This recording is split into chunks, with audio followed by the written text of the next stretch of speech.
Yankee in King Arthur's Court, Chapter 5, An Inspiration.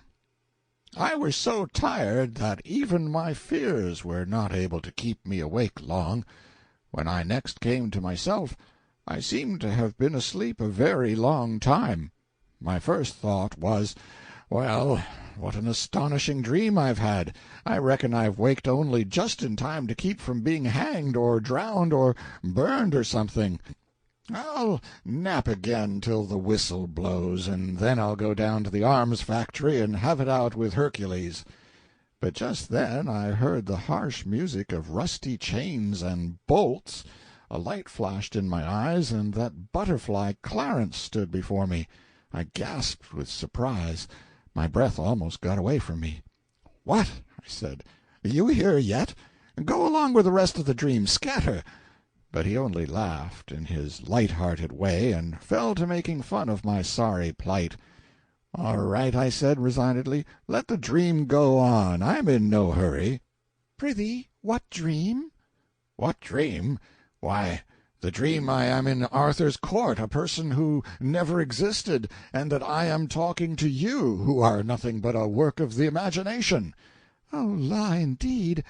And is it a dream that you're to be burned to-morrow? Answer me that." The shock that went through me was distressing. I now began to reason that my situation was in the last degree serious, dream or no dream. For I knew by past experience of the lifelike intensity of dreams that to be burned to death, even in a dream, would be very far from being a jest, and was a thing to be avoided by any means, fair or foul, that I could contrive. So I said beseechingly, "Ah, Clarence, good boy, only friend I've got, for you are my friend, aren't you? Don't fail me. Help me to devise some way of escaping from this place." "Now do but hear thyself. Escape? Why, man, the corridors are in guard and keep of men-at-arms." "No doubt, no doubt. But how many, Clarence? Not many, I hope." "Full a score. One may not hope to escape." After a pause, hesitatingly, "and there be other reasons, and weightier." "Other reasons? What are they?" "Well, they say— but I daren't, indeed daren't."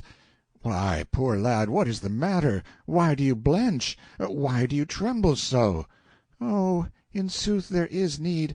I do want to tell you, but—" "Come, come, be brave, be a man, speak out, there's a good lad." He hesitated, pulled one way by desire, the other way by fear, then he stole to the door and peeped out, listening, and finally crept close to me and put his mouth to my ear, and told me his fearful news in a whisper, and with all the cowering apprehension of one who was venturing upon awful ground and speaking of things whose very mention might be freighted with death. "Merlin, in his malice, has woven a spell about this dungeon, and there bides not the man in these kingdoms that would be desperate enough to essay to cross its lines with you. Now, God pity me, I have told it. Ah, be kind to me, be merciful to a poor boy who means thee well, for an thou betray me I am lost." I laughed the only really refreshing laugh I had had for some time, and shouted, "Merlin has wrought a spell! Merlin, forsooth! That cheap old humbug, that maundering old ass! Bosh, pure bosh, the silliest bosh in the world! Why, it does seem to me that of all the childish, idiotic, chuckle-headed, chicken-livered superstitions that oh, damn Merlin!" But Clarence had slumped to his knees before I had half finished, and he was like to go out of his mind with fright. "Oh, beware! These are awful words. Any moment these walls may crumble upon us if you say such things. Oh, call them back before it is too late." Now this strange exhibition gave me a good idea, and set me to thinking. If everybody about here was so honestly and sincerely afraid of Merlin's pretended magic as Clarence was, certainly a superior man like me ought to be shrewd enough to contrive some way to take advantage of such a state of things. I went on thinking, and worked out a plan. Then I said, "Get up, Pull yourself together. Look me in the eye. Do you know why I laughed?" "No, but for our Blessed Lady's sake, do it no more." "Well, I'll tell you why I laughed. Because I'm a magician myself." "Thou?" The boy recoiled a step and caught his breath, for the thing hit him rather sudden, but the aspect which he took on was very, very respectful. I took quick note of that. It indicated that a humbug didn't need to have a reputation in this asylum. People stood ready to take him at his word without that. I resumed. "I've known Merlin 700 years, and he—" "700?" "Don't interrupt me. He has died and come alive again 13 times, and traveled under a new name every time. Smith, Jones, Robinson, Jackson, Peters, Haskins, Merlin, a new alias every time he turns up. I knew him in Egypt 300 years ago. I knew him in India 500 years ago. He is always blethering around in my way. Everywhere I go, he makes me tired. He don't amount to shucks as a magician, knows some of the old common tricks, but has never got beyond the rudiments, and never will. He is well enough for the provinces, one-night stands, and that sort of thing, you know. But, dear me, he oughtn't to set up for an expert, anyway not where there's a real artist. Now look here, Clarence, I am going to stand your friend right along, and in return you must be mine. I want you to do me a favor.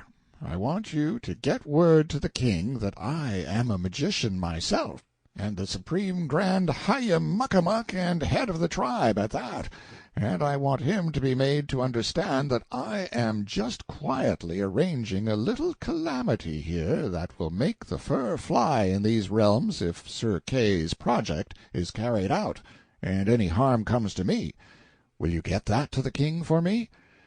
The poor boy was in such a state that he could hardly answer me. It was pitiful to see a creature so terrified, so unnerved, so demoralized.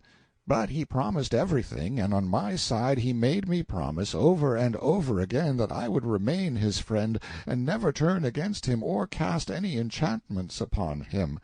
Then he worked his way out, staying himself with his hand along the wall, like a sick person. Presently this thought occurred to me: how heedless I have been! When the boy gets calm, he will wonder why a great magician like me should have begged a boy like him to help me get out of this place. He will put this and that together, and will see that I am a humbug. I worried over that heedless blunder for an hour, and called myself a great many hard names meantime. But finally it occurred to me all of a sudden that these animals didn't reason, that they never put this and that together, that all their talk showed that they didn't know a discrepancy when they saw it. I was at rest then. But as soon as one is at rest in this world, off he goes on something else to worry about. It occurred to me that I had made another blunder. I had sent the boy off to alarm his betters with a threat, I intending to invent a calamity at my leisure. Now the people who are the readiest and eagerest and willingest to swallow miracles are the very ones who are hungriest to see you perform them. Suppose I should be called on for a sample? Suppose I should be asked to name my calamity? Yes, I had made a blunder. I ought to have invented my calamity first. What shall I do? What can I say to gain a little time? I was in trouble again, in the deepest kind of trouble. There's a footstep. They're coming. If I had only just a moment to think. Good. I've got it. I'm all right. You see, it was the eclipse. It came into my mind in the nick of time, how Columbus or Cortez or one of those people played an eclipse as a saving trump once on some savages, and I saw my chance. I could play it myself now, and it wouldn't be any plagiarism either, because I should get it in nearly 1,000 years ahead of those parties. Clarence came in, subdued, distressed, and said, "I hasted the message to our liege the king, and straightway he had me to his presence. He was frighted even to the marrow, and was minded to give order for an instant enlargement, and that you be clothed in fine raiment and lodged as befitted one so great. But then came Merlin and spoiled all, for he persuaded the king that you are mad, and know not whereof you speak, and said your threat is but foolishness and idle vaporing. They disputed long, but in the end Merlin, scoffing, said, Wherefore hath he not named his brave calamity? Verily it is because he cannot. This thrust did in a most sudden sort close the king's mouth, and he could offer naught to turn the argument, and so reluctant, and full loath to do you the discourtesy, he yet prayeth you to consider his perplexed case, as noting how the matter stands, and name the calamity, if so be you have determined the nature of it and the time of its coming. Oh, prithee delay not. To delay at such a time were to double and treble the perils that already compass thee about. Oh, be thou wise, name the calamity. I allowed silence to accumulate while I got my impressiveness together, and then said, How long have I been shut up in this hole? Ye were shut up when yesterday was well spent. It is 9 of the morning now. No. Then I have slept well, sure enough. 9 in the morning now, and yet it is the very complexion of midnight to a shade. This is the 20th, then? The 20th, yes. And I am to be burned alive tomorrow. The boy shuddered. At what hour? At high noon. Now then, I will tell you what to say. I paused, and stood over that cowering lad a whole minute in awful silence.